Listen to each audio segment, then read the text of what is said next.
Allô, mon nom c'est Simon Marseille, une des personnes les plus connues, les moins connues au Québec. Je me suis spécialisé dans le domaine des systèmes complexes, incluant le droit, euh, la stratégie d'affaires, la technologie. Euh, Mon opinion de la politique, ben, c'est que c'est devenu l'épreuve pour pouvoir passer de la loi. L'épreuve, elle, historiquement, disons que la meilleure forme de gouvernement, ce serait un dictateur bénévolent, mais comme c'est très dur à trouver, puis des fois c'est dur de s'en débarrasser, puis une fois qu'on s'en est débarrassé, ça devient assez tragique d'en remettre un de l'avant, et ça se passe jamais finalement, c'est un peu comme le communisme, il n'y a pas de forme prouvée de ce système-là, bien, on est pris avec la démocratie qui nous permet de remplacer plus aisément nos dirigeants. Le problème de la démocratie, c'est qu'elle génère des institutions, puis les institutions n'ont pas cet avantage-là, c'est-à-dire qu'elles vont tendre à mettre des gens en place qui, eux, peuvent préserver leur pouvoir, leurs emplois. Donc, on se ramasse avec une lourdeur bureaucratique qui fait partie de ces systèmes-là, en fait, puis pour laquelle il faut exercer une purge une fois de temps en temps. Le problème des purges, c'est que ça fait plaisir à personne et donc jamais personne ne va se faire élire sur cette base-là. C'est pour ça que j'ai commencé à travailler sur de la loi qui permet de contourner les systèmes. Donc, on préserve l'aspect démocratique, mais on réduit la distance avec le changement. Exemple, si on voulait créer une nouvelle application de stationnement à Montréal pour ne pas se faire avoir par la neige ou par les paiements dépassés, les délais dépassés, ou même par le paiement de factures. Tout ça pourrait être fait par à peu près n'importe qui a une connaissance en informatique, en système. Puis ça coûterait beaucoup moins cher, puis ça serait beaucoup plus compétitif, puis ça serait détenu par les gens ici. Ça peut s'appliquer à l'école, ça peut s'appliquer aux hôpitaux, où des gens ont été mis en place qui n'ont aucune volonté d'améliorer le système, puis même s'ils pouvaient le faire, ils n'ont pas le droit. Puis eux-mêmes ont des problèmes politiques de ce côté-là, c'est-à-dire que les systèmes ne sont pas basés sur la performance, sont basés sur le maintien.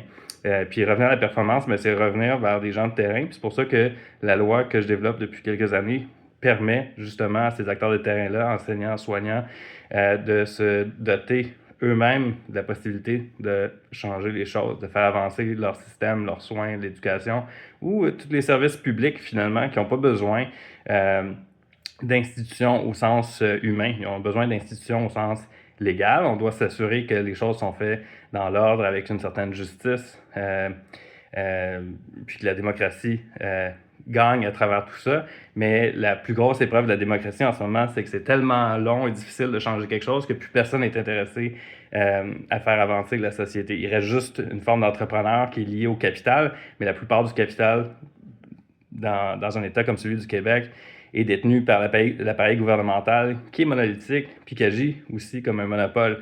Donc, pouvant pas le transformer facilement à cause de l'opinion publique, c'est beaucoup mieux de passer une loi qui permet de mettre de l'avant les entrepreneurs naturels dans nos systèmes de santé, dans nos écoles, puis dans nos services sociaux, puis de s'assurer qu'ils sont des Québécois, puis du capital québécois en bonne et due forme. Ça peut s'appliquer au Canada, ça pourrait s'appliquer ailleurs. En fait, si on passait ce type de loi-là, on deviendrait des leaders au niveau du progrès social. Puis ça n'a pas du tout rapport avec la gauche ou la droite. En fait, c'est des vieux principes libéraux, dans le temps que les libéraux étaient à la bonne place, puis que ce qu'ils faisaient avait un sens. Donc, c'est tout à propos de notre capacité à pouvoir créer de la valeur sociale, du bien-être social, comme les entrepreneurs le font ou les capitalistes peuvent le faire aussi quand c'est aligné avec le, le mieux-être de chacun aussi. Bref, ça fait pas 10 minutes que je parle, mais je crois que ça convient bien à mon opinion de ce que devrait être la politique.